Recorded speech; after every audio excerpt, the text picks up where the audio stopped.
အားလုံးပဲမင်္ဂလာပါဂမ်ဘီယာလော်ဂီ page ကနေကြိုဆိုပါရစေဒီနေ့တော့ PR ဆေးလိမ့်မှန်အစီအရင်နဲ့စီရင်နှီးစီရင်ဟန်တွေကိုပြောပြပေးသွားမှာဖြစ်ပါတယ်ရှေ့ရက်တွေကဂါရမန်နန်ရဲ့တမိုင်းကြောင်းကိုပြောပြထားပြီးဖြစ်တဲ့အတွက်ဒီနေ့တော့ PR ဆေးလိမ့်မှန်အကြောင်းကိုတင်ပြပေးသွားပါမယ်ဂါရာကိုမပြောပြခင်မှာဂါရာရဲ့အကျိုးအဖြစ်တွေကိုအရင်ဆုံးပြောပြပေးသွားပါမယ်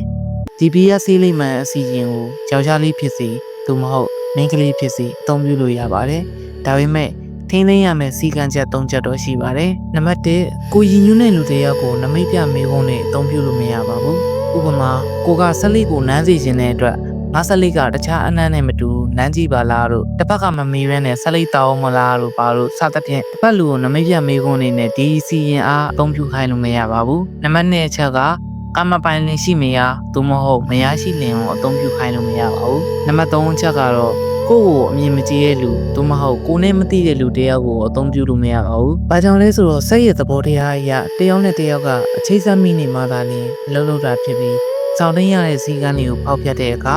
ဒီစီရင်တွေကပြက်ပြဲသွားတာမျိုးသို့မဟုတ်အခြေအိမ်အောင်ရေးရအချိန်အတိုင်းအတာတစ်ခုတည်းအစင်မပြေတော့တာမျိုးဖြစ်တတ်တဲ့အတွက်ဒီစီရင်လုပ်သူကသစ္စာရှိရှိနဲ့စောင့်တင်းရတဲ့စီကံတွေကိုမဖောက်ပြဖို့တော့လိုပါတယ်။စီကံချက်တွေကိုပြောပြီးပြီဆိုတော့စီရင်နည်းတည်ရဟန်တွေကိုပြောပြပေးသွားပါမယ်။စီရင်သည့်အခါလိုအပ်သည့်အရာများPRစလိမှန်လို့ဆိုတဲ့အတိုင်းစလိ3လေးလိုအပ်ပါတယ်။ပြီးတော့နှက်စင်လည်းလိုအပ်ပါတယ်။ဘလို့နှက်စင်မျိုးလဲဆိုတော့လမ်းလေးဝါဆိုမှထားရှိထားတဲ့နှက်စင်သို့မဟုတ်ရွာအဝင်မြို့အဝင်တွေမှာထားရှိထားတဲ့နှက်စင်တွေကိုတွားရောက်ပြီးတော့စလိ3လေးနဲ့စီရင်လို့ရပါတယ်။စလိ3လေးကိုနှက်စင်မှာရင်ဆုံးတင်မှာ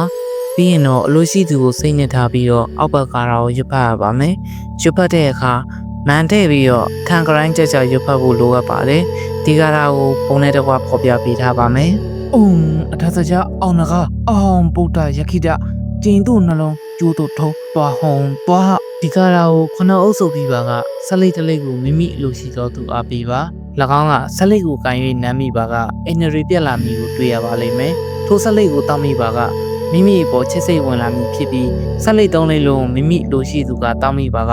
မိမိအားဘယ်တော့မှအချစ်ပြတော့မှမဟုတ်ပါဘူးဒီကာရာကိုရှေးစာကအသုံးများခဲ့တဲ့ကာရာဖြစ်ပြီးအသုံးပြုပုံပြုနည်းကိုပါအတိအကျဖော်ပြပေးထားဖြစ်တာကြောင့်မိမိဘက်ကလည်းသစ္စာကြီးကြီးနဲ့တော့အသုံးပြုစေချင်ပါတယ်။ဂျေရီယာဆိုတာဘယ်လိုမျိုးလဲဆိုတဲ့ခေါင်းစဉ်နဲ့နောက်ဗီဒီယိုမှာပြန်လည်တွေ့ကြပါမယ်။အားလုံးပဲကျမ်းမာချမ်းသာတဲ့နေ့ရက်လေးပိုင်ဆိုင်ပါသေးလို့ဆုတောင်းပေးရင်းနဲ့ညီကုန်းချုပ်လိုက်ပါတယ်ခင်ဗျာ။